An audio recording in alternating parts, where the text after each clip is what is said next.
All right, I am so excited and honored to have Leah Garcés on the show. Leah Garcés is the CEO and president of Mercy for Animals, an organization that really got me started as an activist. I don't know if you know this, Leah, but it got me started as an activist along with PETA about 20 years ago. But Leah, you're doing some of the most important work in the animal rights movement, arguably the most important work in the animal rights movement. And I'll explain why I think that might be the case shortly. But I actually think your work has implications beyond that, because in a time in this country's history where people are barely even able to talk to each other, where people are threatening to hurt each other, throw each other in prison, accusing each other of eating our pets. If you heard what happened to the president this week, you have somehow taken people who should be your adversaries and turned them to allies. So I'm wondering if you could just start maybe with the story of Craig Watts, because that's the story I first heard that made me aware of the work you're doing with these farmers to transform our agricultural system. Well, first of all, thank you for having me. And it's going to be a great conversation. It always is with you, Wayne. So I'm really looking forward to this. Yeah, Craig Watts changed my life. Craig Watts was a poultry farmer for Purdue. And about 10 years ago, a journalist introduced me to him. And at this time, and still is, very difficult to get onto a chicken farm. You can't just walk up and say, can I see how chickens are raised in this country? So I had been trying to, right? I had been actually writing to companies and saying, can I get a tour? And they were like, absolutely not. You may not. Yeah. And finally, I got access. And I genuinely had the objective of going to this farm. It was about a 5-hour drive from my house in Atlanta, getting the footage and getting the hell out of there. Because I wanted to show people how horrible it was.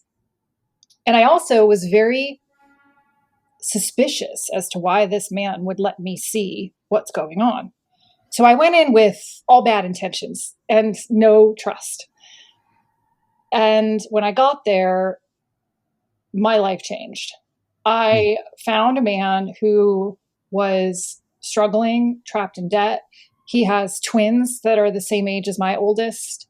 And I found we had all these commonalities. And the most important commonality was that we hated this system.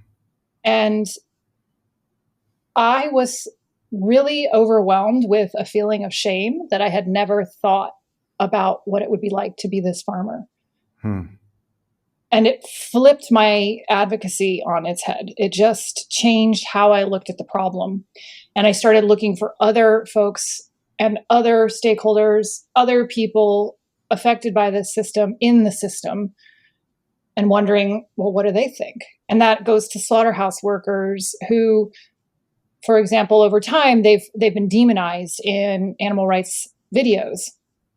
And I thought about who they are and how they got there. And that made me realize they too are victims in the system.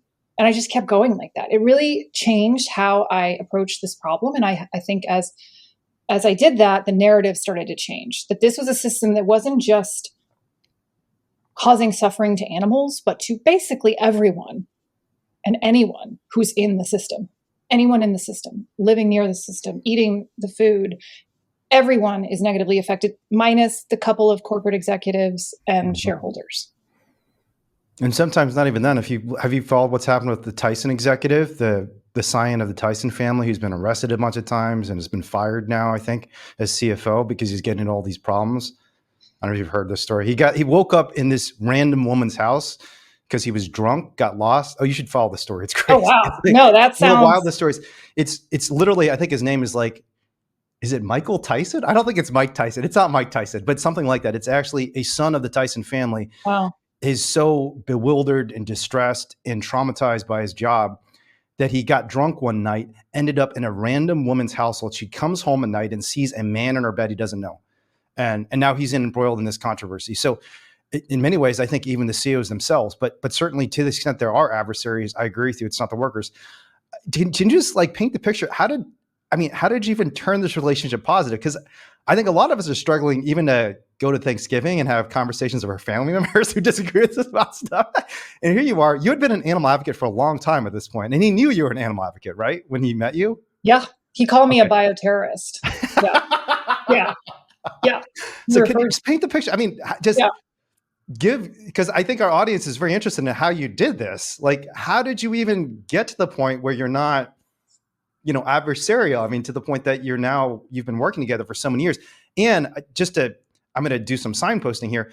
This isn't just about Craig Watts now. Now we have multiple farms. The New York Times just reported about the Faaborg family, a hog farm that is now raising mushrooms as a result of the work you're doing at Mercy for Animals. But just kind of tell me, how did that interaction go? I mean, how did you do it specifically? Yeah. What's the secret sauce, Leah? What's the secret sauce? I don't know if there's a secret sauce except curiosity and openness. I think, and I grew up with my dad sold nuclear power plants. My uncle was a butcher. My other uncle drilled oil in the Amazon and Ecuador and in the Gulf. My other one was a hunter.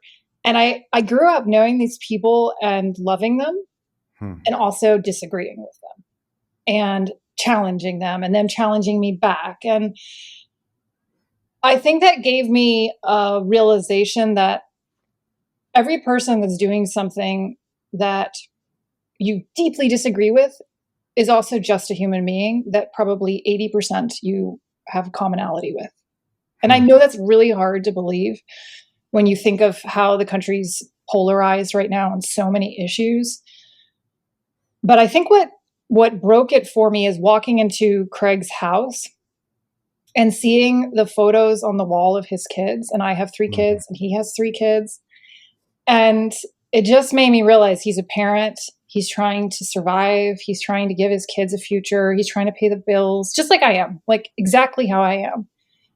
And I saw the human being he was first. And I think when you step into a conversation that is going to be challenging, I think the first thing to do is realize this is a human being that has a lot in common with you, more than you probably like to admit, and start there. And start with the commonality rather than starting with going straight to the thing that we disagree with, and build that relationship so you can have that conversation and try to find ways forward together. And it takes time, it takes patience. It also really, I would say, bottom line is curiosity. Like, are you curious rather than are you trying to prove your point? Yeah, that's fascinating. There have been these studies of leadership, and I think I read one I think it was from the Harvard Business Review, where they've looked at kind of leaders in corporate, nonprofit, political contexts and tried to determine what characteristics lead to the most successful leadership. And it's often not the characteristics people think, being a great speaker, or being extremely confident. One of the things that's been consistently found is curiosity. And that curiosity you demonstrated is something that all leaders need, because curiosity creates openness for change, right? If you're stubborn, if you're insistent, if you're kind of a my way or the highway sort of person, nobody really wants to come along because they realize they're just going to be trampled on. While curiosity and understanding is part of what allows you to inspire people to come in the direction that you collectively benefit from. Have you heard of this concept of agape love? No. Yeah. So I've been thinking about this a lot because we just had a trainer from the civil rights movement do a training here in San Francisco last weekend. And it's funny because Martin Luther King Jr. is obviously extremely famous for all sorts of reasons. And the modern civil rights movement 100% is partly the child of King's work in the 1960s. And frankly, all social justice struggles. I kind of feel like in social justice struggles, King is kind of our Jesus. Totally. He's the guy we all kind of aspire to be like. We look at his work. But modern social justice movements have totally ignored his most important lesson, which he called it agape love, which is have aggression towards systems of injustice, but love toward the adversaries. Right. You love your enemies. And it is even more important to love your adversaries in many ways than your friends, because your friends, it's easy to love. You're having fun together. You have no complaints. You don't disagree about anything. And so agape love is this idea that there's a form of love. It's not romantic love that every sentient being is deserving of, the inherent dignity of all living beings. And when you were talking about how I recognize just our common humanity, the common experiences we had, it just reminded me of the things I've read about King, and even the training I was at this weekend about the importance how in every conversation, especially when you're disagreeing with someone on, you need to highlight the fact that you have these common experiences. But how did you even get to the point where you're able to find those common experiences? I mean, and how did you get to the point where he's introducing you into his house? Because I could say, I talked to a lot of factory farmers and slaughterhouse workers, probably thousands at this point in the last 20 years. None of them has ever invited me into their house. Yeah. So what did you do before that? Did you just ask questions? Did you do research on him beforehand? Did you know he had kids? No, basically a Reuters journalist who lives in Atlanta called me up and asked me to help review some documents he had for a big article that came out on antibiotic use in the chicken industry. And he showed me all these papers, and they had the list of actual feed ingredients, which is commercially sensitive, that were in this one farm. And I was like, where did you get these? And he said, oh, this farmer gave it to me. And I said, how did you get it? Thinking he was going to say he snuck it out and he said, oh, he gave it to me. He photocopied it. He gave it all to me. And I was like, who is this guy? Yeah. Wow. So Craig and I feel like we're destined to meet because we both had the openness. So it has to be a little bit of openness on the other person's side too. And he was also curious. He had seen the same commercial of Jim Purdue saying everything is shiny and wonderful in the farm, and got pissed off because he was experiencing debt and struggle. And I got pissed off watching the same one, thinking, I know those chickens are suffering. And so, I think what I will say is I've had a lot of experience with people who I don't expect to have commonality with, and then finding commonality with them. And so I've met a lot with corporate executives who run the animal welfare programs, like at Ben & Jerry's or at big poultry companies. And I'm always surprised by the connections we can make. In the Ben & Jerry's example, there was an executive there who told me, started confessing to me about how upset he was to find out that male dairy cows are killed and are not used in the industry. And he's became very determined and talking to me on in the sidebar and side conversations. Is there any solution? How can we solve this? And I saw this person ultimately solve the system for what it was. And this was his job. He found himself at Ben & Jerry's and he thought it was a great job. And he thought that he was going to be able to make a difference, and found that there was this unsurmountable problem and he didn't know how to solve it. And the same thing happened in a poultry company where we were going to review their animal welfare and get them to try to change their practices. And it turned out that the person in charge of animal welfare had adopted 2 kids, and I had just adopted my daughter. And the picture of my daughter had come up on my laptop when I was about to do the presentation, and we just stopped talking about chickens and started talking about adoption and our experiences. And I swear that kind of personal connection just brought down the wall, and we were able to connect as humans. We were able to create a lot of trust. And I think that's important when you have those personal connections and realizations, and you can find it with anyone. I really believe that. I believe that, but you have to be curious, and you have to be careful not to go straight for the thing that you disagree with or you're trying to convince somebody of. Yeah. See, the other thing that sounds beautiful to me about kind of these interactions you had, whether it's with Craig or this Ben & Jerry's executive, is just the authenticity of your assumptions of good faith. Because in the back of my mind, I'm thinking to myself, okay, I really strive to be more like that and more like you in this regard. But when I hear Ben & Jerry's executive see something like this, there's something in me that says, oh, come on, you're just lying. You're just saying what you want me to hear, And I do think there's something incredibly beautiful and powerful. And this is something King did extraordinarily well. I mean, he worked with a racist senator from the South and ultimately President Lyndon Johnson to pass civil rights legislation. So how do you worry that you're getting bamboozled by some of these executives sometimes? And and I can even give you a concrete example for me. I think you may know something about this and I actually feel guilty about this. For years, I bashed this executive at Whole Foods named John Mackey. I think you probably know him. Of course, I know him. And there was one time on Facebook, I said, and this is total hyperbole, and I totally regret this, but I posted on Facebook, John Mackey's like Michael Vick. He just kills even more animals. Michael Vick is someone who was an NFL player who killed a bunch of dogs.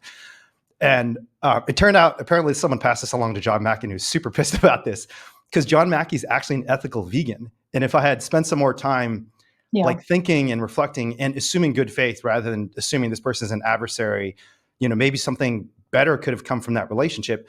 And I actually felt really bad because a couple of years after I made that post, I listened to him on the Joe Rogan podcast. He was on the Joe Rogan podcast, and he did such an amazing job of defending veganism. And I was like, oh my God, I was like bashing this guy and assuming all the worst things about him.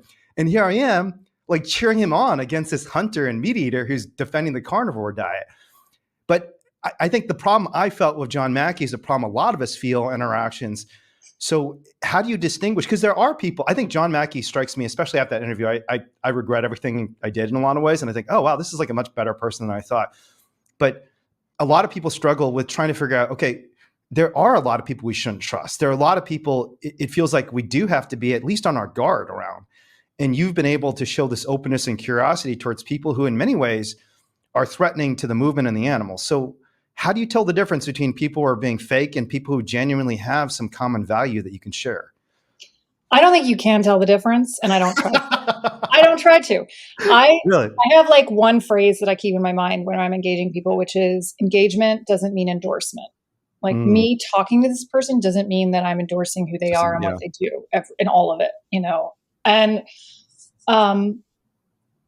it's like when you get feedback, when you ask for feedback from someone, the kind of management advice is to not defend yourself, not argue, but just take it as information and insight and data on how this person perceives you. You don't have to agree with it all. You don't have to endorse it all. You don't have to fix it even. So when we engage with people who don't see eye to eye with us, they're giving us data on another perception that we could not see because we are hardcore animal rights activists who are sure this is absolutely wrong. But obviously we haven't fixed the problem. We haven't solved it. We haven't ended animal exploitation. So we need this data. We need to understand the perception of others, what their problems are, what their challenges are, what got them to where they are if we really want to solve the problem. It's critical. We can't ignore it. And so often we do because we have this moral dilemma or this hesitation that we're endorsing who they are. And I don't see it that way. It's the curiosity, it's the learning that I'm having. And it's like, I've studied King a lot. I live in Atlanta. I've gone to Bernice King's workshops on, the beloved community. And the idea is what you said, the system is evil, not the people. And so I try to think like, how is this system duped this person too? Yeah. And like the executive at Ben & Jerry's, like he took this job thinking he was going to be creating this like great ice cream. And then he got in there and he's like 10 years in and he's got his pension and he's got a house he's got to pay for and a reputation and an ego around this. And he's like, man, this is horrible. And what do I do now? And not everybody's built like activists. They're not like, I'm going to live in a one-room apartment with nothing and live out of my car and whatever, and give it all up. I don't care. Blow my life up for this. Like most people don't have that in them, and they don't have the privilege of being able to live like that. And it's important that we see that. Yeah, that's fascinating. Do you have any kind of just personal tricks? Like, do you meditate or anything like that? Because what you said to me sounded very Buddhist. Because I'm Buddhist, and Buddhism, it's such an interesting religion because it's a religion that's all about kind of non-belief. It's all about observation, and this is why meditation is such a big part of Buddhist practice, because it's all about just getting rid of judgments, including of ourselves. I mean, a lot of people focus on the self-care aspect of Buddhism, that I need to stop having all these judgments about myself and just observe.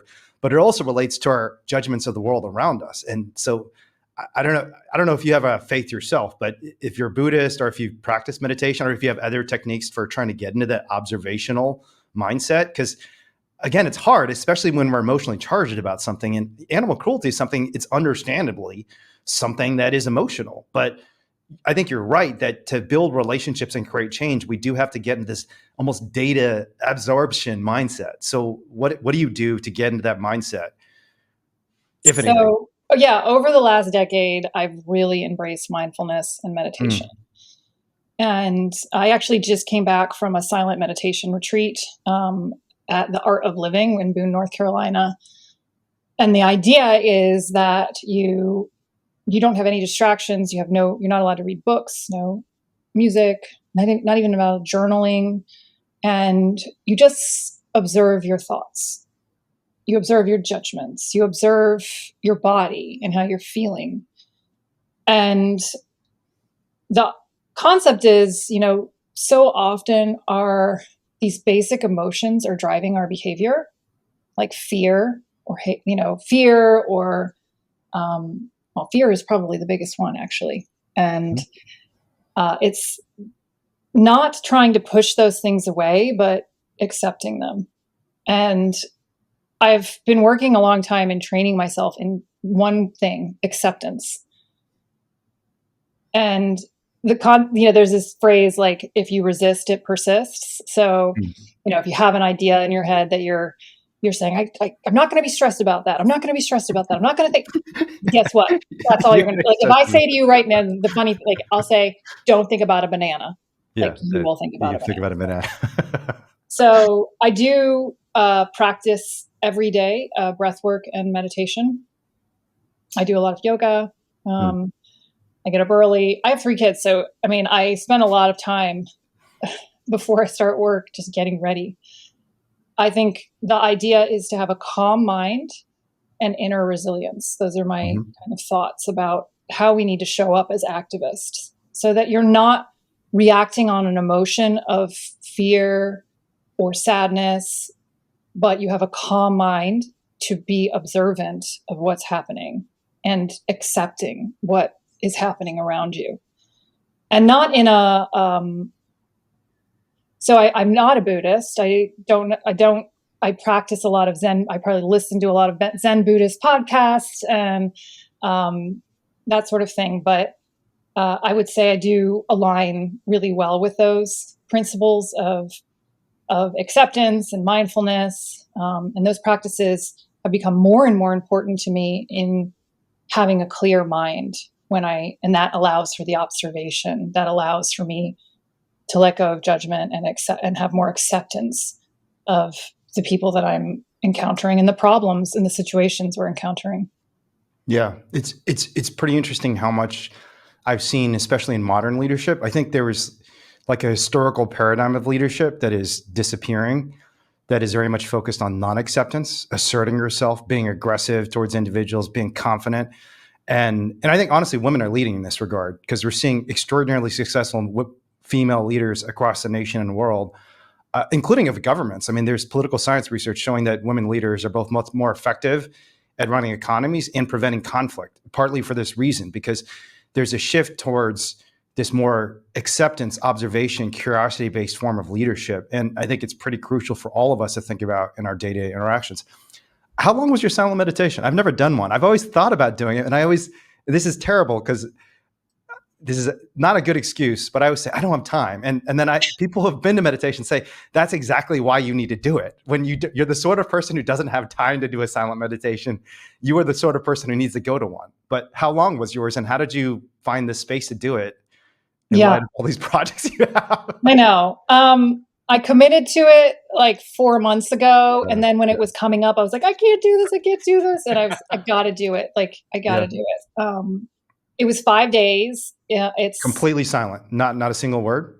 The beginning was a kind of ramp up where they were doing orientation and teaching us in some of the breath work. So there was talking for the first half day and then the rest was silent. And you ate in a place where it was silent. You had your, a room with like nothing in it, just like a cot. And, and it was in a beautiful location. So I was doing like a lot of walking and just looking at nature.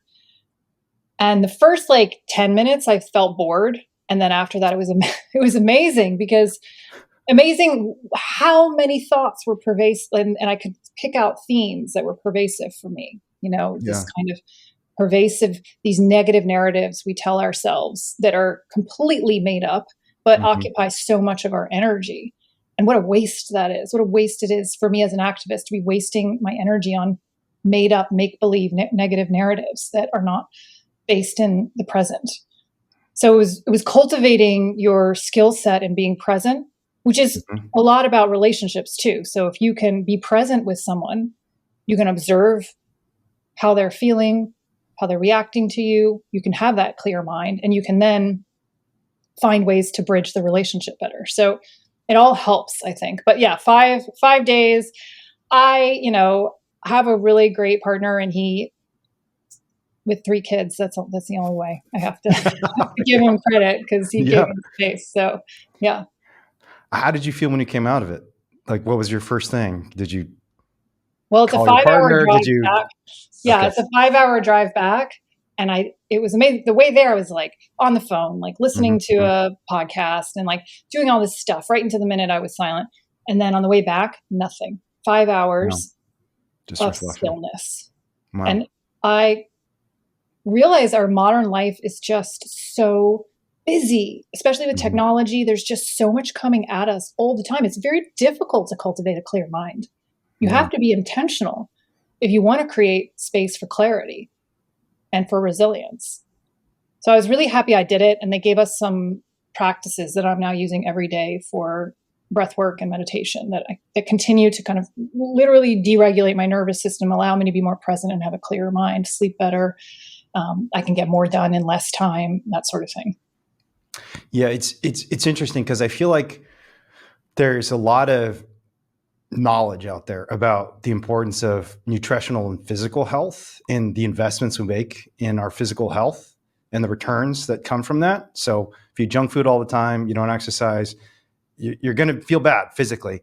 But there's less, especially rigorous scientific discussion as to the elements that are necessary to just emotional well-being and mental well-being, and thinking about those systems as just as deserving of investment as physical well-being.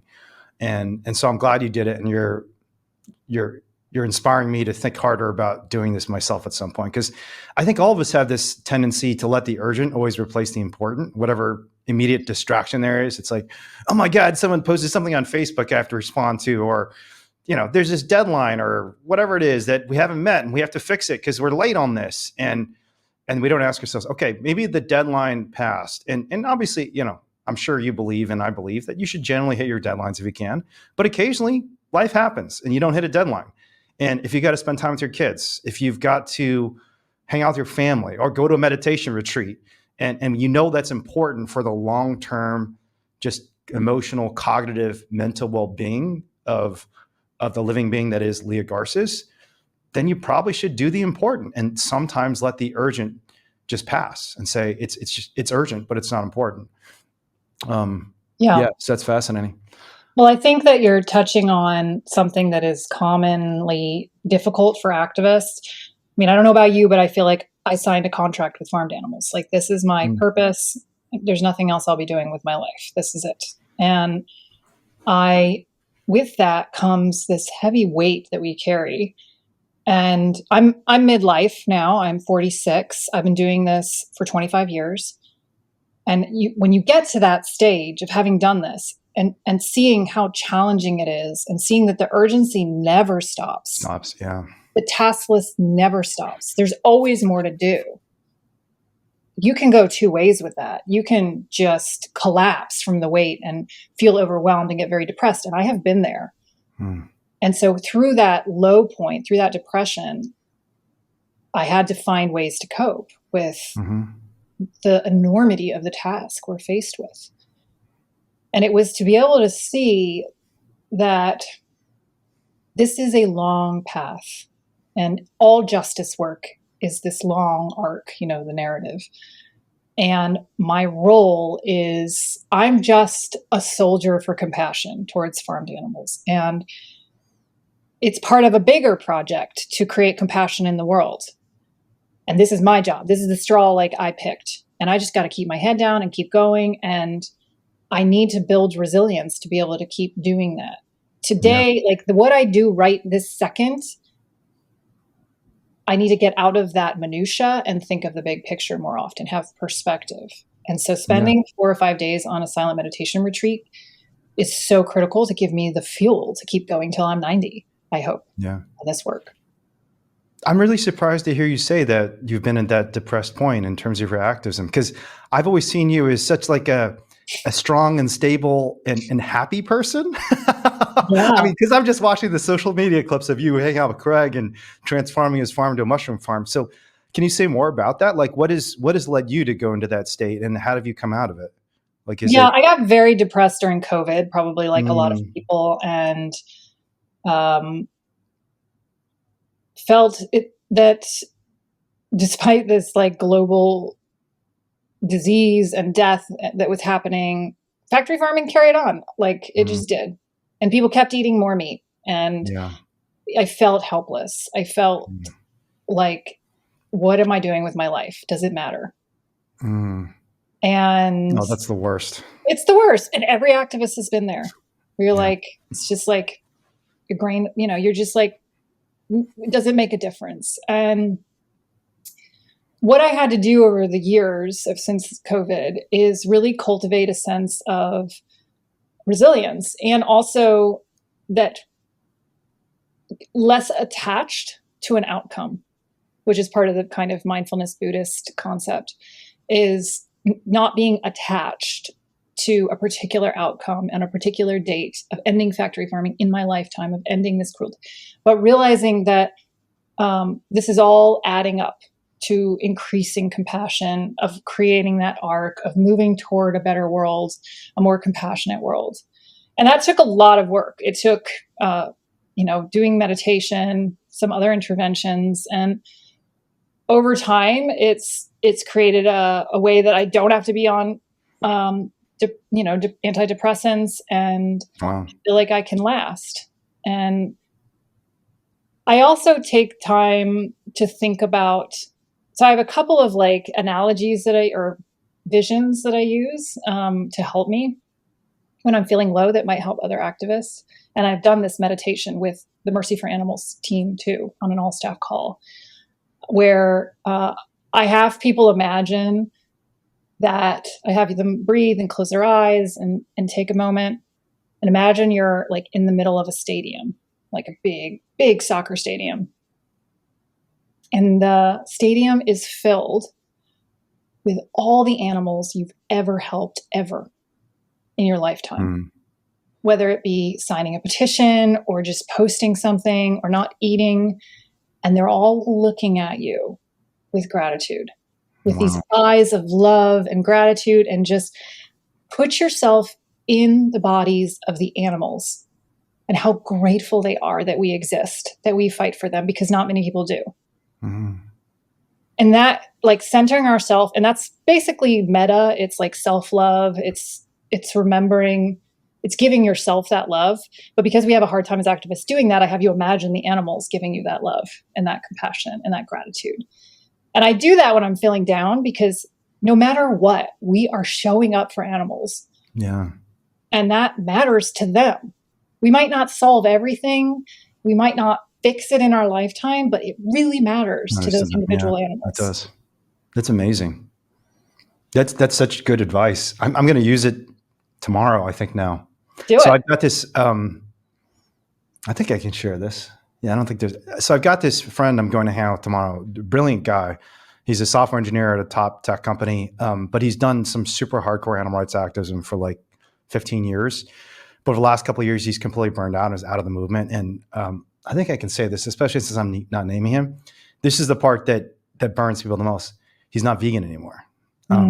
He got married to someone who basically pushed him and convinced him. And she's a great person too. I love his wife. I think they're both amazing human beings. And you've been in the vegan movement long enough to know what happens when someone goes ex-vegan. Yeah. It's not good. But I think a big part of it for him was just that feeling of hopelessness. Because, I mean, this is someone, it's been sad to me to see how people responded to him, because I still love him. He's one of my best friends in the world. And this is a guy who literally risked his freedom. He was in criminal cases where he rescued animals. And for a lot of people, that makes the betrayal feel even worse. It just feels like, oh my God, can you believe this guy that we thought was a leader was doing these amazing things for animals? He's literally eating their bodies now, or eating their secretions. And I think we have to understand that a lot of people, that doesn't come from a place of malice towards animals. It comes from a place of hopelessness. And I 100%, because I know this guy very well, I know that's where it came from. He just said, look, I'm tired. I've been charged. My life has been so adversely affected by this in so many ways. I'm not saying it's as bad as what the animals have. And he still cares about the animals deeply. But at some point, he just thought, what's the point of all this? You have these big, huge systems, even the US government, condemning animal rights activism and basically condemning these poor creatures to a lifetime of suffering. And all we're trying to do is help a couple of animals, and they charge us. How could I possibly continue fighting against the system? And I think I'm gonna hang out with him tomorrow. I'm gonna ask him to engage in that little exercise, and because I've been working on him, and I think he and his wife, and in a lot of ways, I feel like his wife is even more important than him. Because like a lot of men, I mean, men are kind of dumb, and we can't figure out what to eat anyways. A lot of times, not to be too gender essentialist. I don't want to get in trouble for that either. But I do feel like, like men are just not as reflective as what's going on in our own heads a lot of times as we should be, and that's partly because of gender stereotypes in our culture. But encourage him to reflect for a moment, and because he's done a lot of really great things for animals. So I think that's a great exercise. Thanks for sharing that. Yeah. But let's talk about the Transfarmation Project, because it's this initial relationship with Craig. I think a lot of people would have said like, wow, this is great. This is a great story. Now let's go back home and, go back to the way things normally are, and not continue interfacing with our enemies. Because after all, for most people in the animal rights and vegan movements, these are enemies. So why would you want to continue to subject yourself to that? But now you've turned this into an entire system. So can you just tell me a little about transformation and how it seems like to me, and correct me if I'm wrong, what you're trying to do is basically institutionalize what happened with Craig and turn it into a broader strategy. Is that a fair characterization? Yes. Okay. So tell me more about this. Okay. So I became friends with Craig. Genuinely, we are friends. And through that, I felt also a obligation in a way, because he has 3 kids, he has to pay the bills, and I disrupted his income. We had, through the expose, we did an expose, we filmed inside his chicken houses, we came out together, it was in the New York Times, it went viral. It was the busiest media time of my life. And 2 years later, he quit chicken farming and hadn't paid his bills, hadn't paid his debt yet. And I felt a sense of like, we exposed it. He wants to get out, but what are his choices? And so here's a person I can really work side by side with and figure it out together. And so we actually with Gene Bauer came down too from Farm Sanctuary, and we stood in the middle of the chicken warehouse and going, what the heck can we do with this? Can we make it into a greenhouse? Can we grow blueberries? Can we do aquaponics? Can we do we tried and tried and tried. And we went down a lot of dead ends, in so many dead ends. And it was through Mike Weaver that he had gotten in touch with me. I had worked with him also on an expose, showing what was going on inside the chicken houses. They had seen the Craig video, and then him and another poultry farmer invited me up and said, we want to get out of chicken farming. You can come see what's happening here too. We did an expose. And then Mike Weaver started working on hemp on his own. He started it. And I couldn't believe it. I went there. I said, how did you do this? How can we replicate this? And I came up with the idea of transfarmation, of creating a blueprint for any farmer who wants to get out, where we would have a kind of recipe for them to get out, where we would provide the economics, we provide the options, the kind of specialty crops they could switch to, the loans that they could get.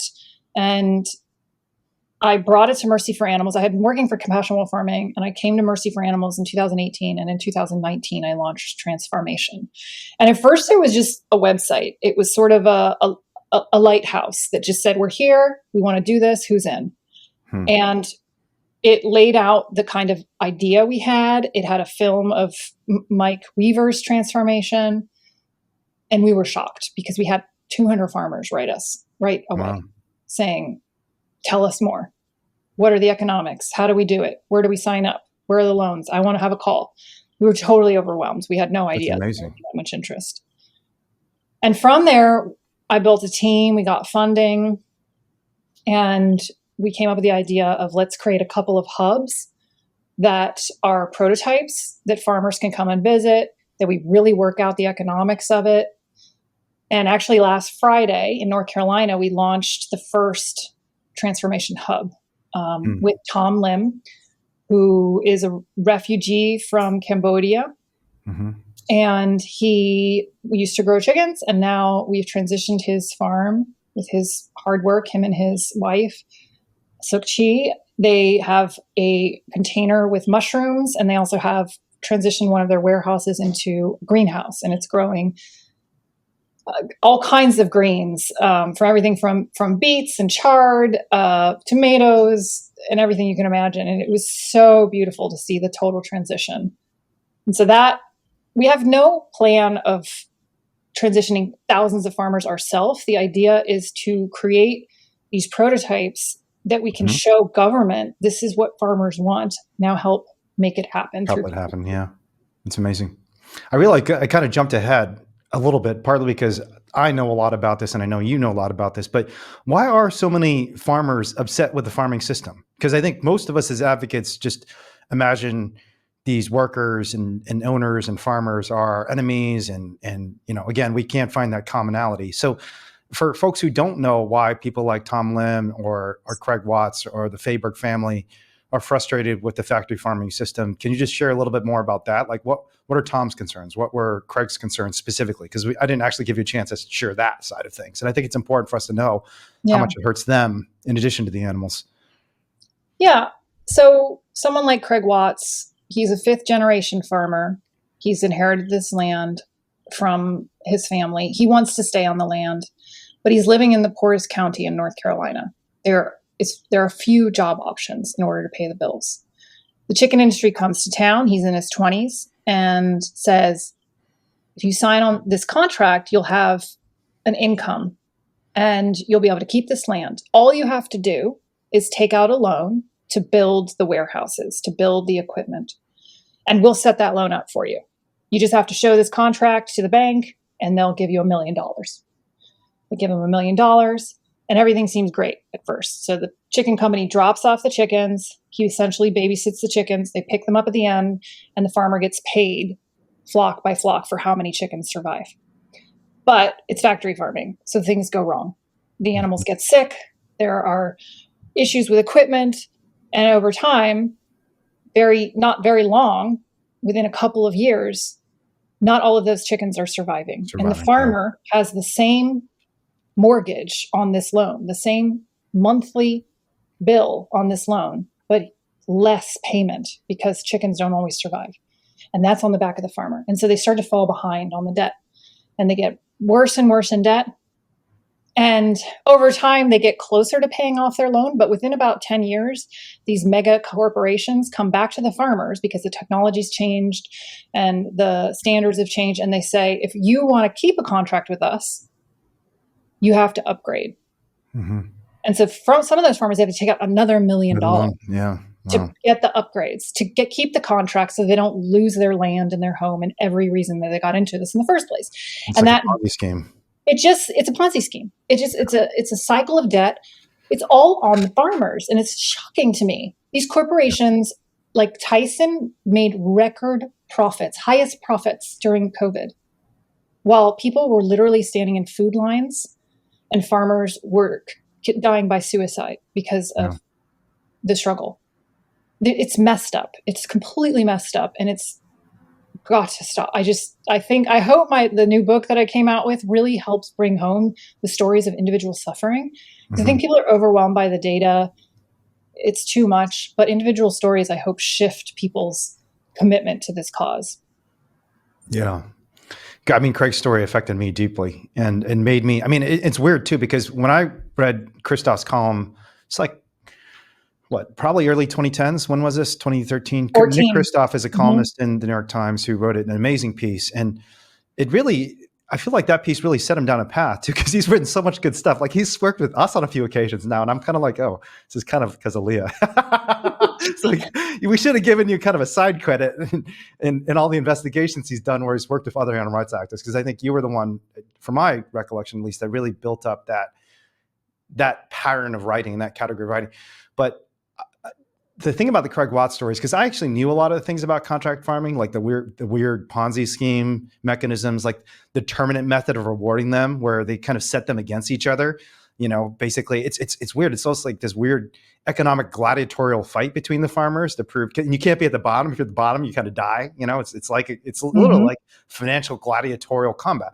But it didn't really affect me until I read the story and I heard Craig's interviews and saw the relationship between the two of you developing. And that's the power of the story. It's like the data is one thing. And then, because you can read about, financial contracts and, exploitative debt arrangements. And then you hear about a guy who just feels like someone who could be your neighbor, who feels like it could be your uncle, your cousin, whatever it is, who's got kids just like you do. And then suddenly that data, I remember I knew that, this is surprising to a lot of people, but there's a lot of rich executives, but the people who are the farmers themselves are actually really, really poor. Yeah. I think the rates of poverty are twice, 20%, 25%, twice or three times as high as in the American public at large. So they're not making a killing off of this. In fact, they're barely making ends meet. Yeah. And it just didn't occur to me to have empathy for that until you actually see the face, hear the voice, and understand truly the story of someone going through it. And then you can see that commonality and say wow, this is a system that's really bad to you too. In the same way that it's treating the animals like commodities. To Purdue, Craig was a commodity essentially, right? They treat him that way. Yeah. Yeah. It was really interesting for me in that observation kind of way to be with these farmers when they had to kill chickens, chickens. And it felt like as soon as I was present and asking them to think about it, it became a moral injury for them where, they had automated it because you probably have to get through it. But as soon as they know that they don't want to go through and kill dead and pick up dead chickens and kill dying ones. Mm-hmm. It's a horrible job. Who wakes up in the morning and says, "Yay, this is my job. I'm going to comb through an ammonia, dusty laden barn and find suffering animals and pull their necks." Really think about it. There's only a psychopath, and there's not a lot of data wise, there's not a lot of actual psychopaths in the world. Mm-hmm. So people are doing this out of some kind of desperation, or they're trapped, or both. And that you can get over the I made a choice, why can't you? Judgment. You can see this person needs help and wants help. And if we provide that help, we take a really important brick out of the wall of factory farming. We don't have to take out all the bricks. We don't have to take the really important bricks that make the whole wall collapse. And I feel like this is one of those bricks. Yeah. Have you heard of Professor Erica Chenoweth's work? Mm-mm. She's at Harvard now. She used to be at the University of Colorado, but she's a professor of political scientist who came up with this concept of the rule of 3.5% that a lot of grassroots movements have been, like the Sunrise Movement, Extinction Rebellion, and Direct Action Ever, one of the organizations I started with. We were all kind of inspired by this talk she gave, a TED talk she gave about how if 3.5% of the population engages in sustained nonviolent direct action, the world will change. Mm-hmm. But one of the principal mechanisms through which this rule 3.5% operates, and it's shocking to people because they always think, we have to convince everyone. And it's well, no, if you get a really active base of people, you can actually change the world, a small percentage of the total population. But one of the principal mechanisms through which this works, and this is why the nonviolence part is so important, is what she calls turning the pillars of support of a system of injustice against it. Mm-hmm. And it doesn't have to be everybody, but if you look at kind of nonviolent revolutions against dictatorships, one of the key things has been getting people in the military, people in the security apparatus of a state to turn against the state and say, look, I'm not going to arrest people. I'm not shooting people anymore. if you look at kind of the civil rights movement, again, one of the key things that needed to change was convincing some of these people who you'd think of as opponents of racial justice and civil rights, people like Lyndon Johnson himself, who was, before he was president, he was a senator from Texas. And the old story about Lyndon Johnson, do you know about Lyndon Johnson and the snake? This crazy story? It's wild. So Lyndon Johnson, before he sat down with King and signed the Civil Rights Act, for years, apparently, he used to have a snake in his trunk because he believed that Black people were scared of snakes. And he literally would have a snake in his trunk. And if he got into a disagreement with a Black person, he'd say, I've got a snake in my trunk. You want me to bring it out? This is how racist this guy was. Wow. You can imagine in today's world, like, how would we treat someone like that? As if we're proponents of racial justice, we'd say he's a monster. He should be canceled. He should be kicked out of them. I mean, we shouldn't be talking to him. We should be putting him in prison or doing something awful to him.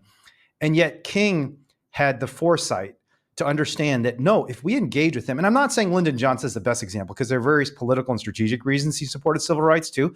But I do think part of it was there was a genuine transformation. I think he did genuinely start thinking, man, I used to have like that snake in my trunk to scare Black people. That was kind of messed up, Yeah. you know?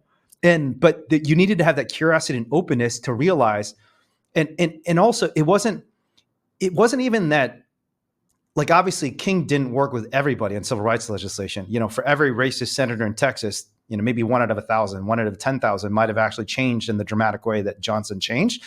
But that change was really important. Chenoweth's work shows that that change is really important to persuade everyone else in society that this change is now legitimate. Because if you can convince a guy in the military who's shooting protesters that, no, we need to stop this, we need to listen to the protesters.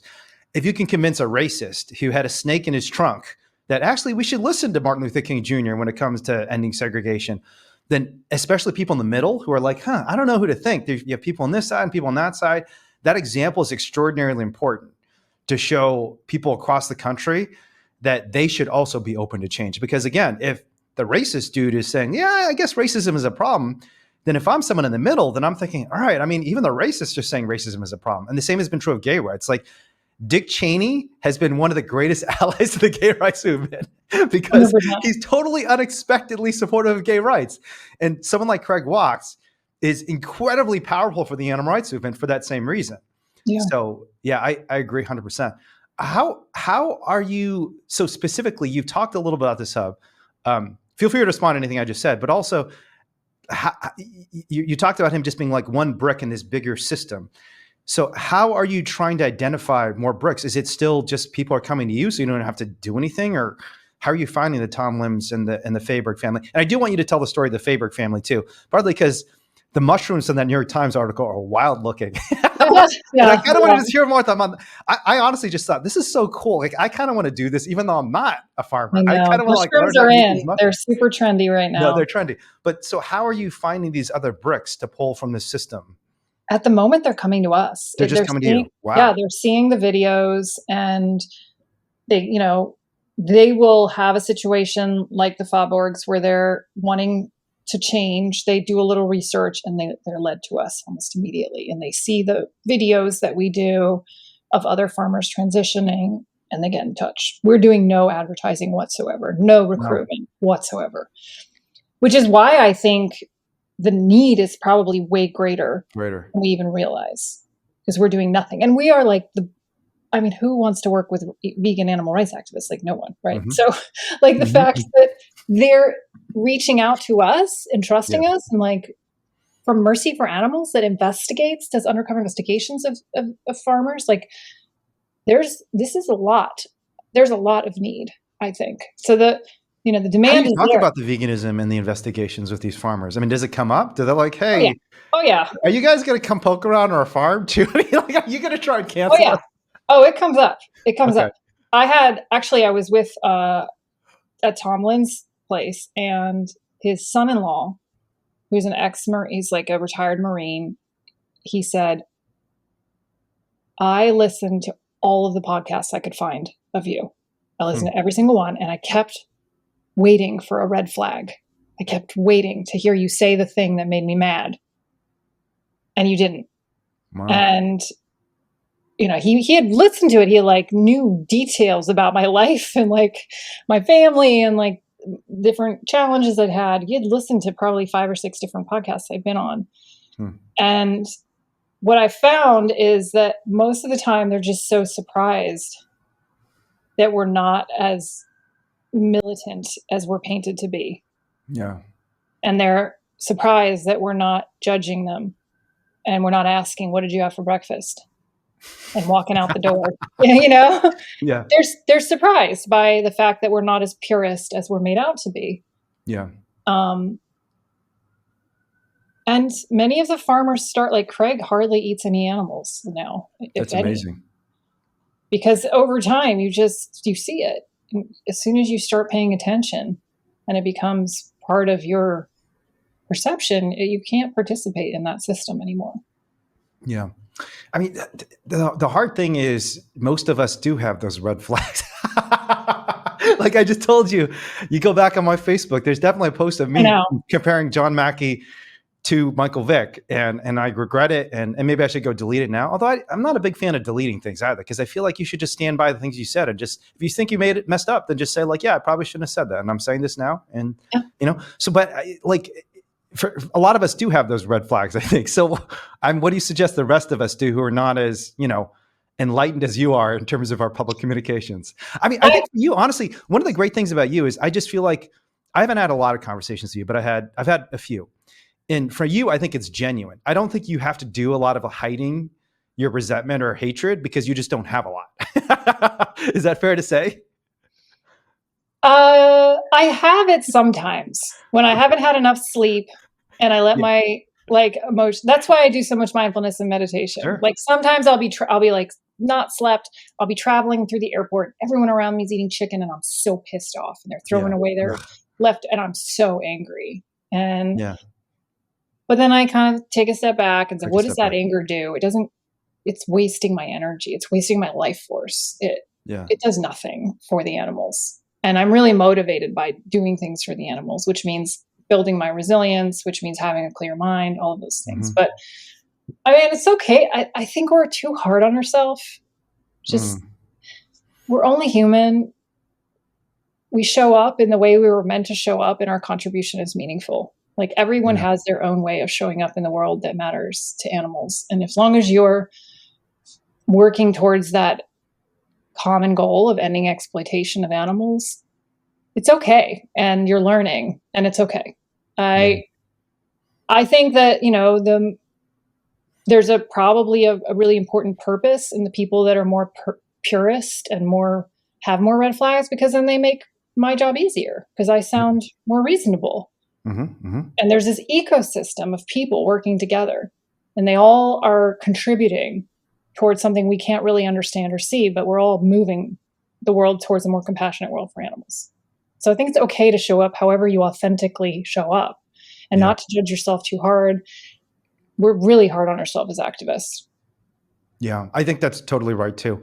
And I think one of the deep ironies is oftentimes the more you judge yourself, the harder it is to change, because if you're constantly in the state of self-judgment, then the idea that you might change becomes very difficult because, if I'm constantly feeling negative about this, every time I mess up, if I think I have to change and I'm judging myself for not changing, then change suddenly becomes really hard. Yeah. Well, if you come at it from a more observational, mindful perspective, then you can move towards change. And whether that's personal change or systemic change, any threats of that change suddenly don't become threats to your identity and your self-worth. They're just another observation and saying, okay, like today, I didn't want to be an angry person and I was angry, and I'm not going to judge or shame myself for that. I'm just going to observe and see what it is and think about what I can do next. Yeah. And while if you're constantly judging yourself, then suddenly it becomes very threatening. You can't even think about it. You can't process it. It's like a dangerous thing. Yeah. But another thing, so I think what you said about that, the self-judgment stuff, and I struggle with that sometimes. Like I feel like, but another thing you said, I think that was really interesting, is getting enough sleep. Because I think one of the things I found in extremely effective people in law, I'm a lawyer by training, and I've worked with some extraordinarily good lawyers who deal with high pressure situations very well. And in activism, where I've met and talked to so many extremely high performing people, you and Ingrid and all these other people who are just like world changing people.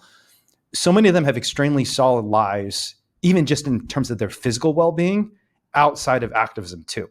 And have you heard of this book, The Body Keeps the Score? I've heard of it. Yeah, I actually I read haven't read it Why We myself yet. Sleep.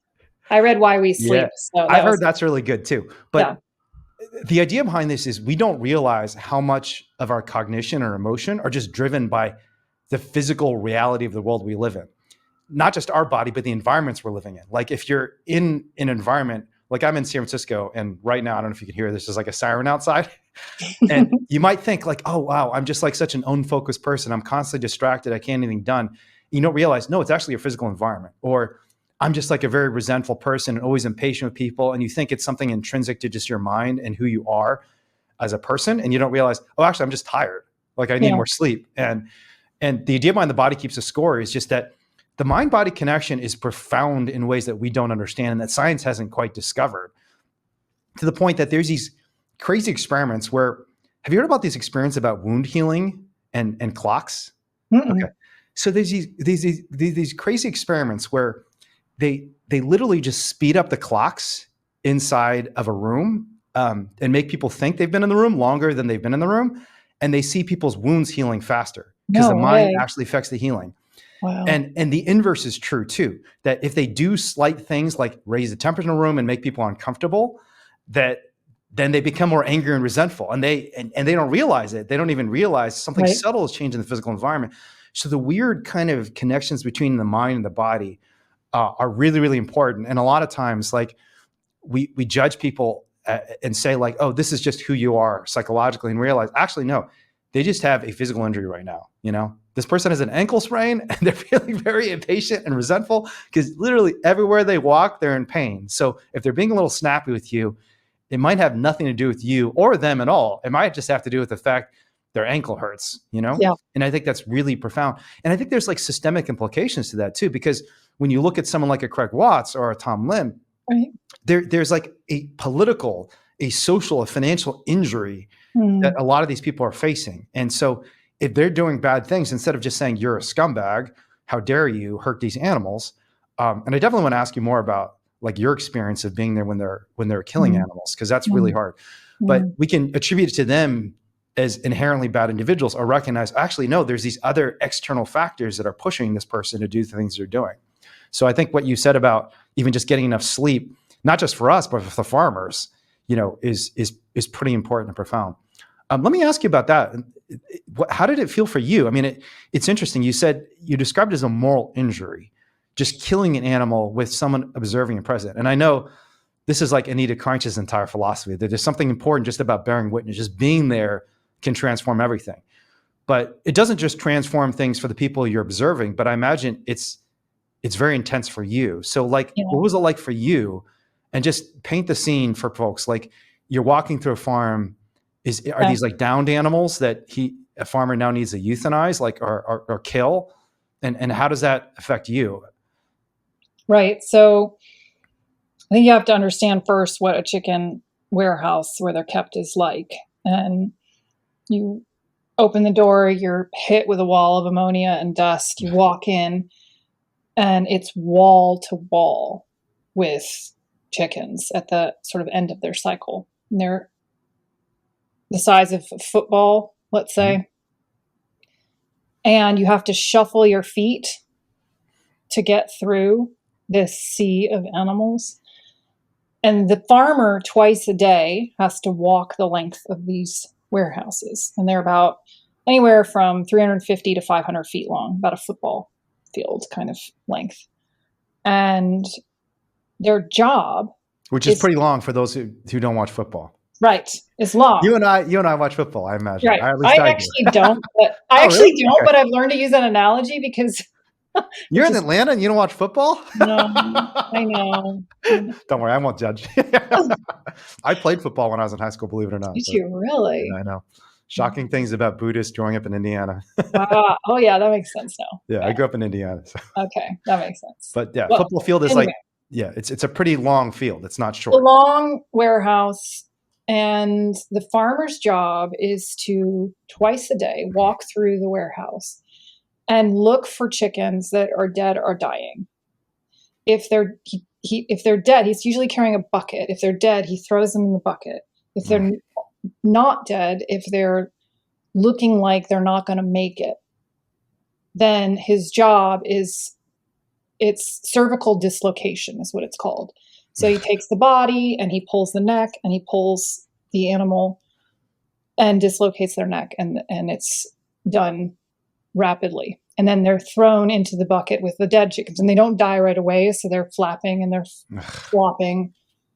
And it's really hard because part of my job in these circumstances is to observe and not intervene.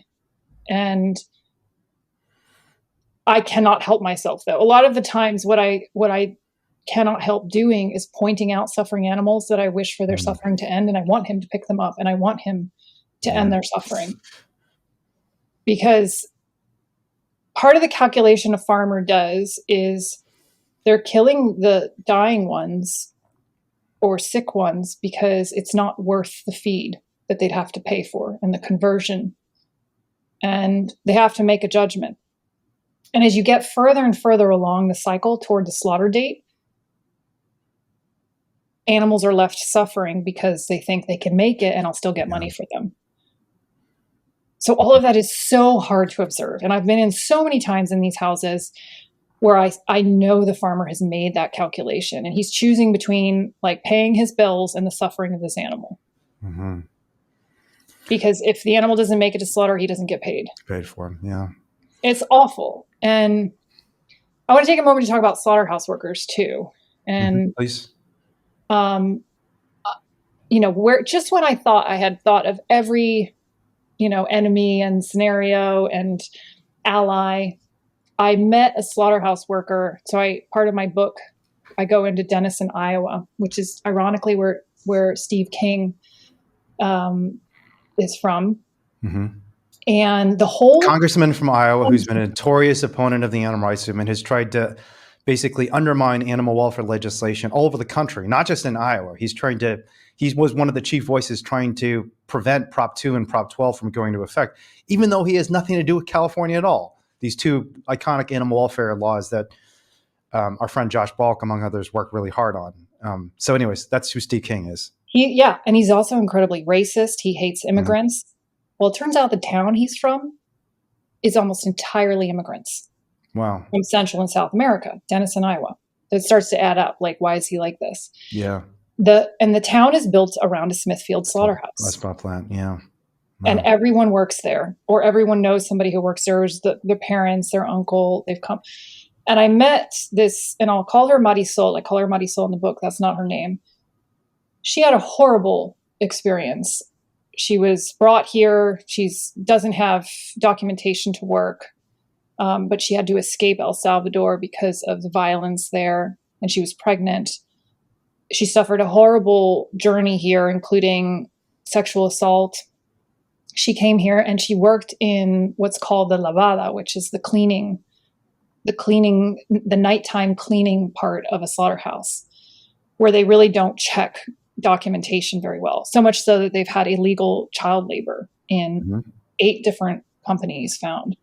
And this is where they clean the guts and the blood off of all the slaughter equipment from about 9 p.m. at night till 6 a.m. And that was her first job. And it's using toxic chemicals, and it's holding a hot giant hose that caused her a lot of pain. And she suffered a lot of harassment there, and she suffered harassment at home. And she finally said, I want to get out of that because it's so horrible. And she found a new job, and her new job was in a pig farm where there were sows in gestation crates. And this is the part that was like a real, again, a moment of shame for me to have not thought about this person.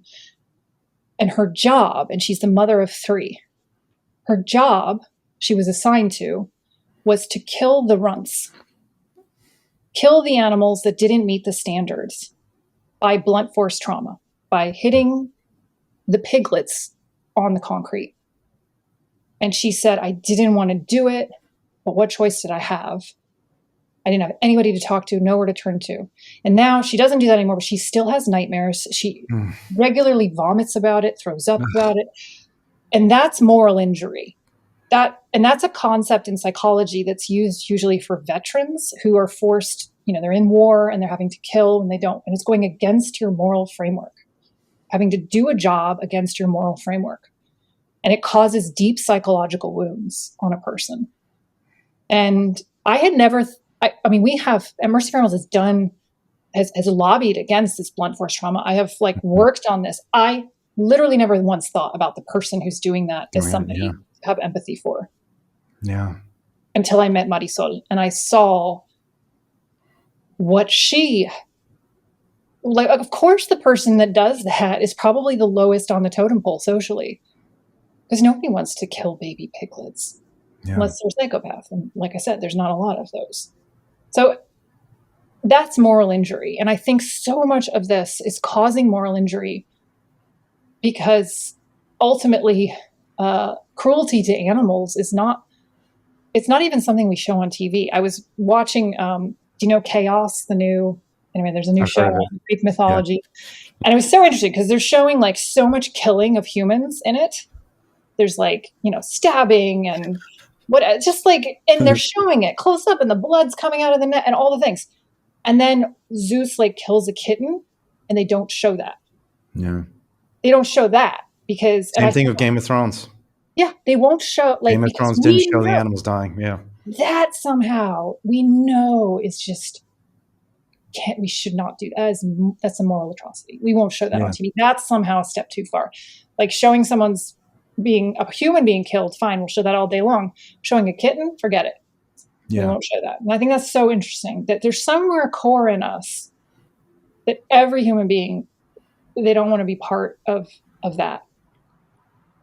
Isn't that just such a powerful illustration of this broken system, though? Because I agree with you 100%. There's something in us and in them, too, that domesticated farm animals and domesticated animals like dogs and cats have evolved for thousands of years. We just made a video about this that we're posting on Instagram in response to the Trump commentary about they're eating our pets, because really all these animals are like our pets because these adorable creatures that are so gentle and they've evolved to be psychologically attuned to our mental states. I mean, that's how they're domesticated.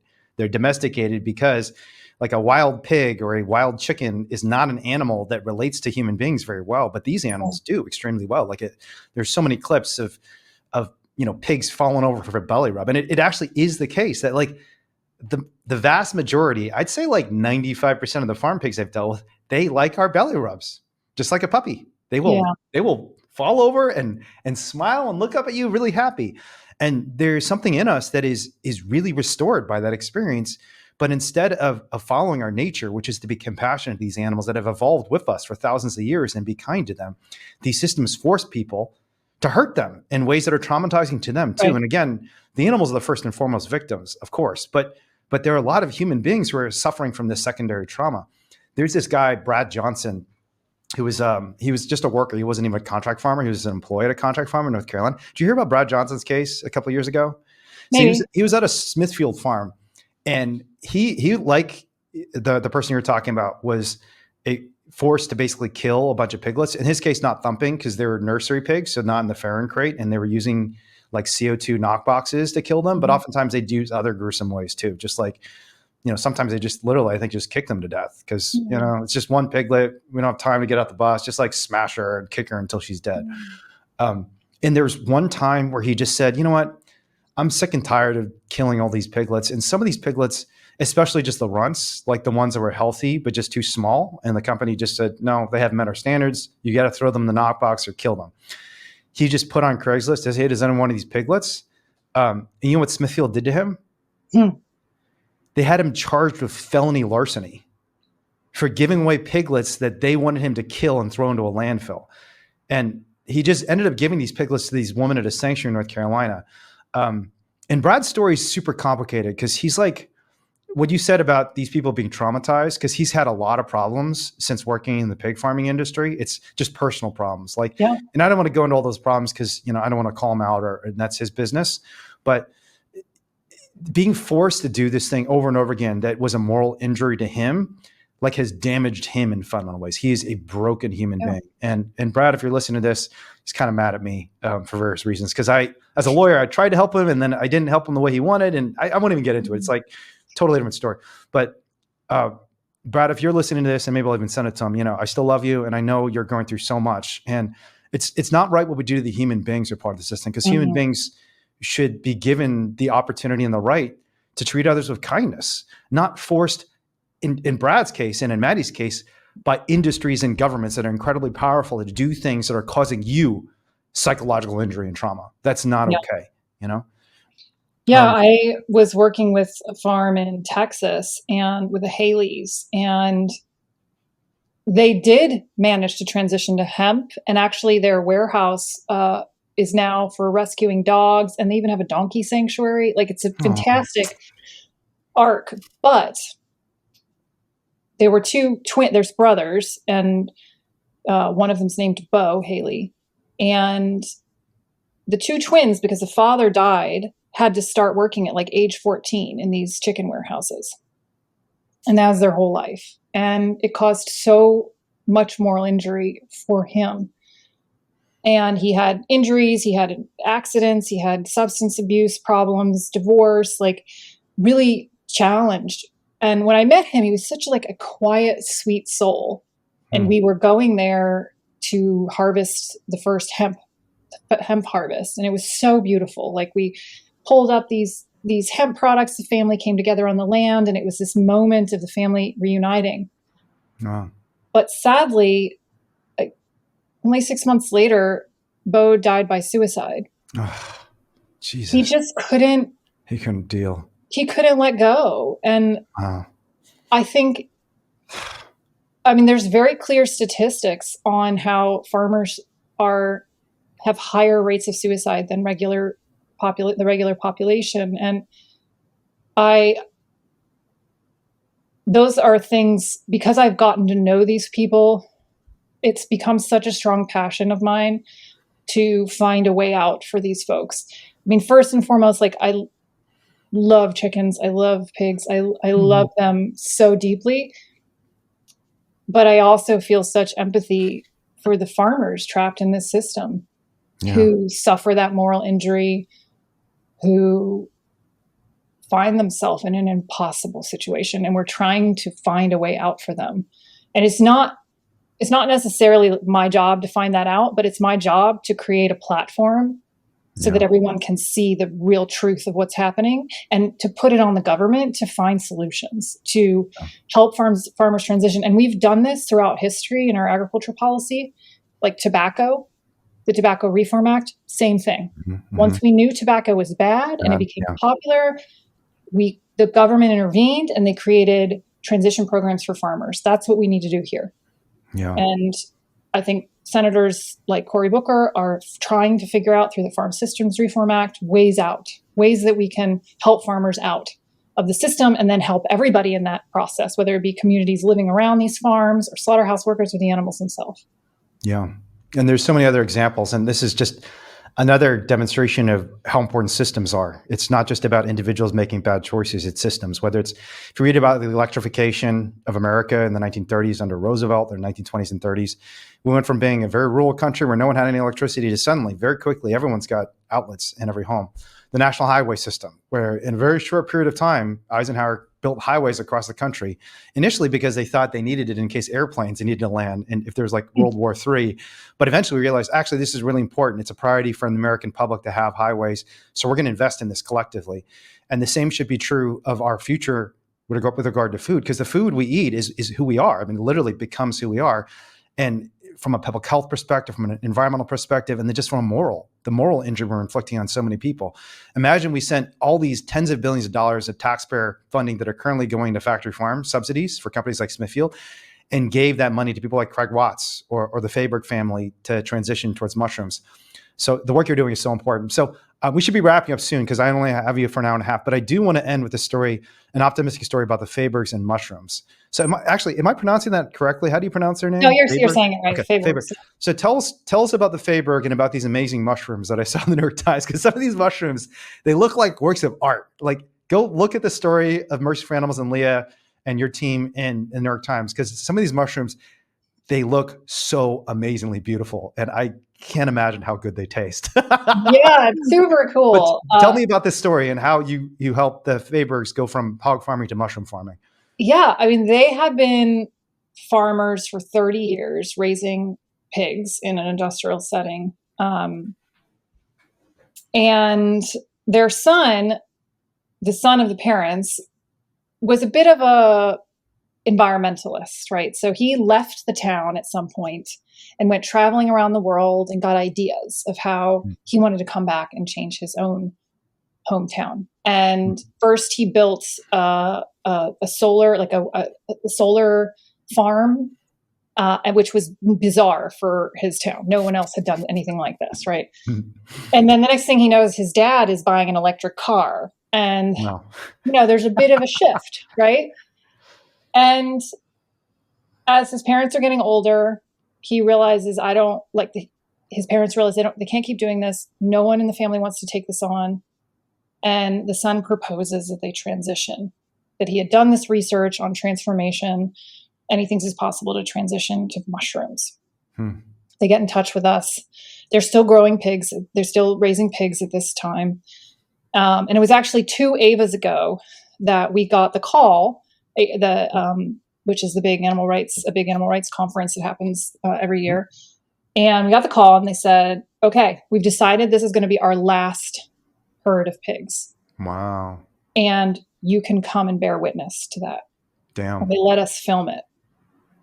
And I will never forget that night. It was, a cold fall day in October. I think it was October in Iowa. We went out and it's at 1:30 in the morning. And the truck driver didn't know we were there. So they had us stationed like on a hill above the farm. Wow. And film the loading out of these last pigs. Wow. And bear witness to that last. And it was really heart-wrenching for us. Yeah, that's super intense. We were watching it and the pigs are screaming and resisting. And at the end of it, the whole thing, it's like 4 a.m. They call us down and they've got these huge smiles and it's really disconcerting. We're like, what? Yeah, this is weird. And they said, we're done. We're done. Finally free. Wow. We never have to do that again. And it gives me chills every time I think about it. And I looked around and I thought, this place will never have suffering pigs again. Yeah. Ever have that violence again. And we started right away working with them on transitioning to mushrooms. And they have such innovation and great ideas. They want to do tinctures on reishi and lion's mane, which you will have seen. Lion's mane is so good. Yeah, and lion's mane's so it's cool. Really good. It's cool so too. Cool. Yeah, it's like really good for you. It's really good brain food. It's absolutely. Really just motivated and excited to be part of a new wave of farmers. And in Iowa, where they're surrounded by pig farms. Yeah. So that's powerful in and of itself. That just like the solar farm they created, and neighbors started coming over and looking at it, and then saying, maybe I could do this. Well, the same thing, like doing it in a community. Mm-hmm. Nothing influences a community like a fellow community member. Yeah, agreed. And it's really exciting to see the transition and that family thrive. And everywhere we go, when we make these transitions, I mean, Tom Lim was crying at the hub opening, saying, "I can't believe after all these years this is happening." And his first crop of specialty crops had been picked up by a food service company that was then distributing that to restaurants. And it's just, those stories are, especially for us activists, so important to hold on to that hope, to create those visions of what's possible. So the New York Times piece that came out, the title was "Life After Factory Farming." Yeah. I mean, you and I could have never dreamed that a global media outlet would have a title, "Life After." We didn't ask them to write that. Yeah. They created that illustration for readers. Yeah. They are putting that vision and that intention out there. And that narrative change is so important because behavior is driven a lot by narratives. And if we start having that narrative that the goal is to have life after factory farming and we're headed there and here's how, we're already on the way. Yeah. Well, shout out to Kara Buckley, the journalist, and her editors for working with you on the story, because it's transformative. And this is not at all remotely comparable in terms of emotional intensity, but do you remember your last meal where you ate animals? I do. And it was actually a similar experience for me, my last meal.